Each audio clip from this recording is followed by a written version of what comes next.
Thank you very much, Excellencies, ladies and gentlemen. It's a great privilege to introduce some of the key findings and recommendations from the report that you just heard announced. It's the World Bank's flagship report called Recipe for a Livable Planet, Achieving Net Zero Emissions in the Agri-Food System. It's the first global strategic framework that focuses on mitigation in the agricultural system. And its key findings are many, but the key message is we can feed a global world population, a growing world population, while reducing emissions.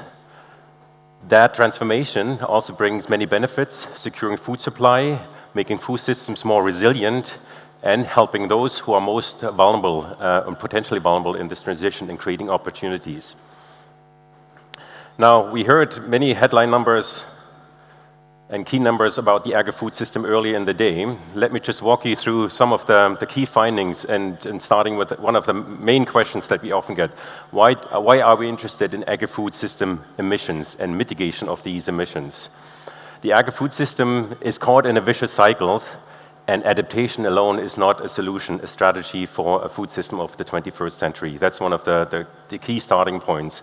What you see here in the circle is a vicious circle that basically, in a very simple manner, shows that as the world has produced more and more food to keep up with the demand from a growing world population and shifting demands and diets, we've been producing more and more greenhouse gas emissions, which in turn accelerate and amplify global climate change, which, as we heard many times this morning, affect negatively food production, yields, disrupt value chains, and in turn, we continue to increase and expand our agri-food system emissions. So we're caught in this vicious cycle, if you will. If you like the picture of a dog chasing its own tail, that's the situation we find ourselves in. It's basically mission impossible, and adaptation alone is not a solution for a food system that is fit for purpose in the 21st century. We need mitigation as well.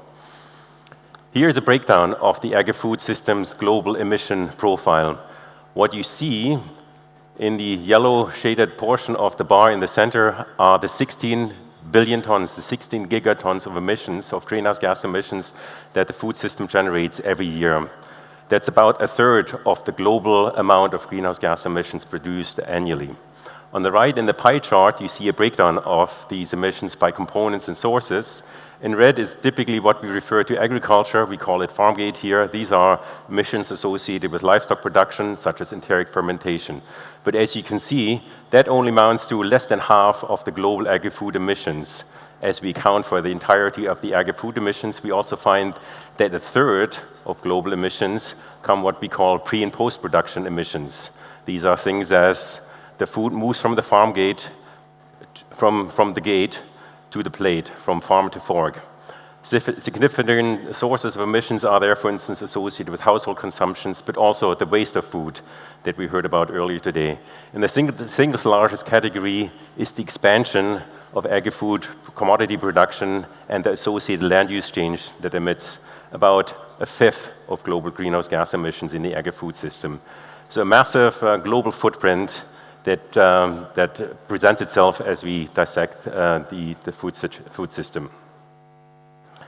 Now, another key finding that we see as we look into this question, and we do this from the perspective of a development organization whose clients are mostly low-income countries and middle-income countries, which is shown here, we find that middle-income countries have the lion's share of these emissions.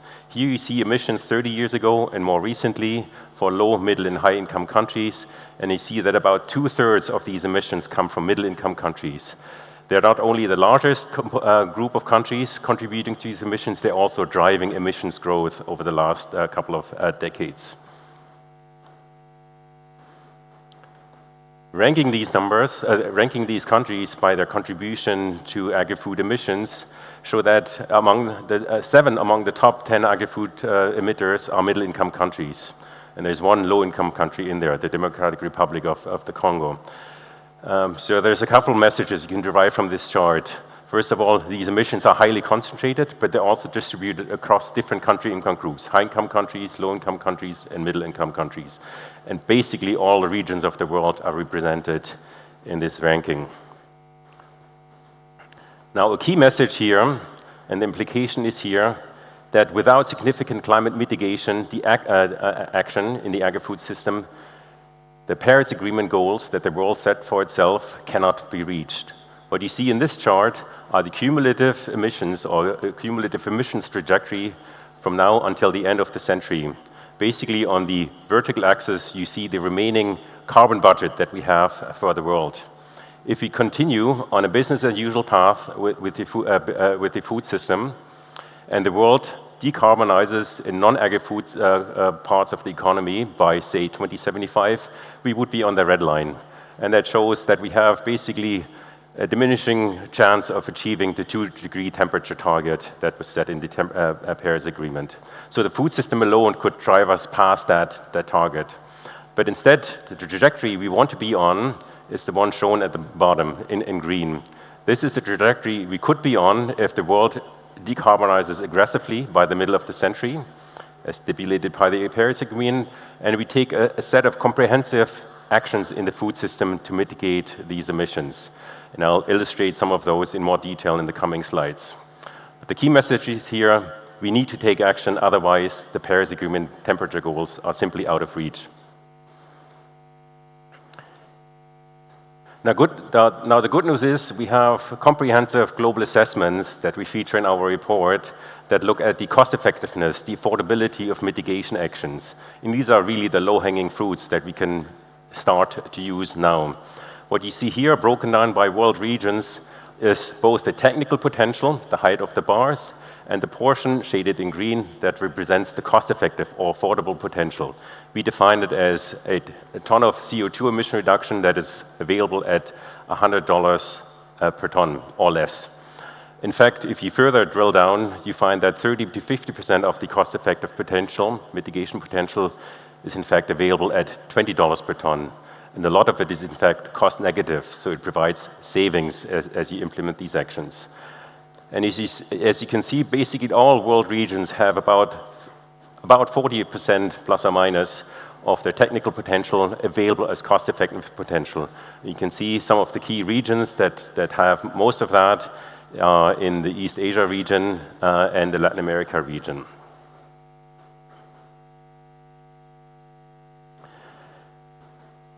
Now, the countries have different pathways to make a contribution to global agri-food mitigation. Here, you see a ranking of the solution space by countries. And countries can avail themselves of very different options to contribute to net zero emissions in the agri-food system. Take just the 4 top countries and look at their emission pathways, the options that they have available. Take Brazil and Indonesia, for instance, focus on the blue bars, which illustrate cost-effective mitigation actions that they can take in relation to their ecosystems, stopping agricultural commodity production, expansion, and the resulting deforestation is a key action space for those countries. By contrast, China and the United States have a lot more relative potential with on-farm action, sequestration of carbon in soils, for instance, or more effective ways to produce livestock. But also, and those are the colors shaded in orange, are demand-side measures. That's where the consumer comes into the picture. Shifting dietary patterns, sending different signals as a consumer can have a major contribution to the solution space in some of these countries. But the key point is each country can pick from its own solution space to make a contribution towards the global challenge. Now, I said the solutions are there, they're available, they're cost-effective, but what we find, and we've heard it also many times during the earlier portions of this event, they're often not implemented fast enough or at the scale that would be commensurate with the challenge and the food system's footprint on the global climate. What we also focus on is an enabling environment that is necessary to scale and speed up these actions. We call them the 6 I's, and several of these I's have been mentioned quite a few times earlier today, which I was keen to observe. The 6 I's, let me quickly walk you through them, are inclusion. It's absolutely essential that this transformation is inclusive. It's equitable and just and brings everyone along in this process. You might remember tractors on Champs-Élysées last year, which is an indication of the political economy associated with such a transformation. So bringing everyone along, seeing the benefits of this transformation is critical. Investments are very important, and I'll talk about that in more detail in just a moment. But the countries that we invest in as the World Bank are low-income countries, some of the most fragile economies, and bringing down investor risk is one of the key ways to attract more private sector co-financing. So investment is needed in scaling up of investment. Incentives that governments can set through public policy, but also through government spending, is another important eye in this set of 6 eyes. So really sending the signal towards investing in low emissions ways of producing and consuming food. Institutions, a 4th eye, is critical. The institutions need to be in place to make this transition possible. Oftentimes, it's non-traditional partners need to come together to work together. Think about aspects that we heard earlier about malnutrition and food insecurity. Oftentimes, it's a public health problem and a climate problem at the same time. Departments of health and agriculture are perhaps non-traditional allies. They can find common solutions by working institutionally differently together. Information, needless to say, we need to know, we need to have data to drive this transformation and to capitalize on the digital revolution that is occurring at the same time. And lastly, and I know cognitive science tells us it's hard to remember more than 5 things, but here there's a 6th eye, and this event outside the exhibition hall is a good example of that, is innovation. Unlike in other sectors, we need a variety of innovations up and down the food value chain, producing fertilizers in a low emissions manner, feed additives for livestock, or ways of nudging consumer towards making smarter choices. So innovations need to be diverse, and they can accelerate this transformation. So it's not a few single technologies that can have a major impact, like battery storage or photovoltaics had on the energy and the transport sector. We need a lot more than that in the agri-food system. Finance is absolutely critical, and what we see and illustrate in our report, that a very small portion of mitigation financing is actually going towards the agri-food system. What you see in the blue shaded circles here are representing the $660 billion in annual climate finance. 90% of that is mitigation finance, and the small green circles are agri-food finance and mitigation finance combined. So it's an anemic 4% or 2% of mitigation finance that is going towards agri-food. Compare that to a third of global agri-food emissions that I mentioned earlier. What we estimate is that the annual investments in mitigation need to increase by 18 times and reach a level of about $260 billion annually to put us on a trajectory that would allow us to halve emissions, agri-food emissions, by the end of the decade and set us on a trajectory towards achieving net zero by the middle of the century. Now, that is, of course, a large amount of money, $216 billion annually. At the same time, about the same amount that is spent on climate mitigation finance, the same amount, $650 billion we estimate, is spent on agricultural subsidies, repurposing some of these subsidies, not eliminating them, repurposing and redirecting them towards climate-smart action can already cover a quarter to a third of the necessary costs. Now, the good news is, and I've stressed it several times, this is not all doom and gloom. There's many good news, and there's a silver lining in all of this. The good news is that the agri-food system is a huge and largely untapped source of low-cost climate action. What you see here is basically the quantified ingredients to our recipe. On the left, the yellow bar, you see again the 16 gigatons of emissions that the food system produces annually these days. And the cascade of bars to the right are steps that high, middle, and low-income countries can take to drive down these emissions. And as you can see, again, they're broken down by actions in the land use space, on-farm action, but also post-production and demand-side measures. They can almost eliminate over the next couple of decades these 16 gigatons of greenhouse gas emissions in the food system.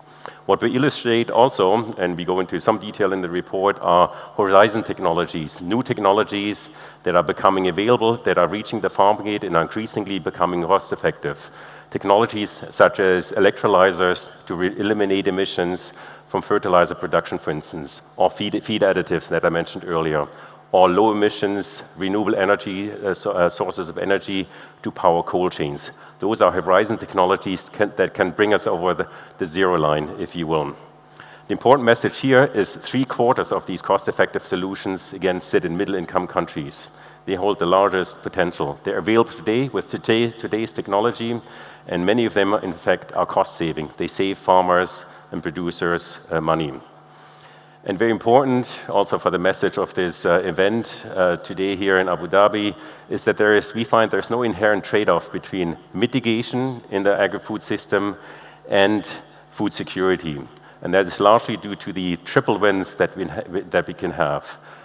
Good climate action in the agri-food system brings down emissions, boosts resilience, and increases food security. Now, to wrap up with the key findings of the report, the recipe is doable, and every country income group can make a contribution. As I said earlier, and as you will know, the World Bank is a development finance organization. Our clients are mostly low and middle income countries, but we deliberately also focused on high income countries and their role in this transformation. High income countries can lead the way. They can promote renewable energy in agri-food. They can provide additional financial and technical support to low and middle income countries so they don't emulate the same high emissions pathways that high income countries have followed over the last couple of decades. And as I noted earlier, and it's a very important message, they can also use their public spending in a more climate smart manner. They can shift it away and incentivize low emissions food production and consumption instead. The largest potential sits in middle income countries. They can reduce emissions by stop the conversion of forests and planting trees. That's an important part of the solution space.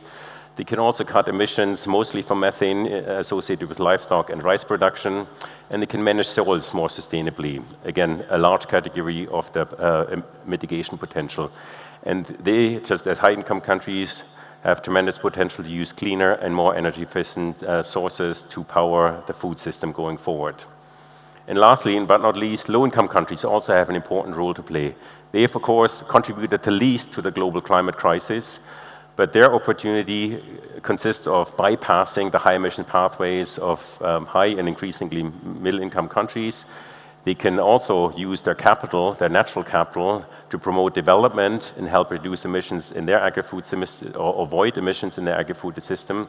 And they can invest in climate-smart agricultural technologies that bring these needed triple wins of increasing production, productivity, boosting resilience, but also keeping emissions low. So these are the overarching broad messages from our report. Let me quickly focus on the kind of things that we do now. The report was launched earlier this year. I'm happy to be at this event, the first event in the region where we can launch and announce this report. I have a few copies with me. If you find me later, I'm happy to hand them to you. But we're now focusing really on implementing these findings and these messages, bringing it down to the country level. On the one hand, we want to scale up investments and incentivize and help formulate policy action at the country level. Just as we did through this lens of cost effectiveness at the global level, we are working with countries to identify and prioritize cost-effective mitigation action that are tailored to their food system, to their national food system. We're also working on country action plans, food system climate action plans that bring together these joint challenges of boosting resilience, reducing emissions, increasing productivity where there's opportunity to do so, while promoting the development objectives of our clients. Thirdly, we're also focusing a lot on the measurement of emissions and the results that we achieve through these actions. As people have said famously, if you cannot measure it, you cannot manage it. An important space for us is also to measure emission reductions so they can be monetized. An important part of our business is results-based climate finance, and the space of emission reduction measurement, or MRV as it's often called technically, is an important area where we focus on and to bring more action to the agri-food system. And partnerships are needed, collaboration, coordination, and coalitions of the willing around food technologies, around policy formulation, and so on. So that's the kind of work that we hope to facilitate also as a multilateral development agency. Mobilizing concessional resources is an important part, really making financing packages attractive for our client countries so they can contribute to development outcomes, but also make a contribution to global public goods such as food security and the reduction of greenhouse gases.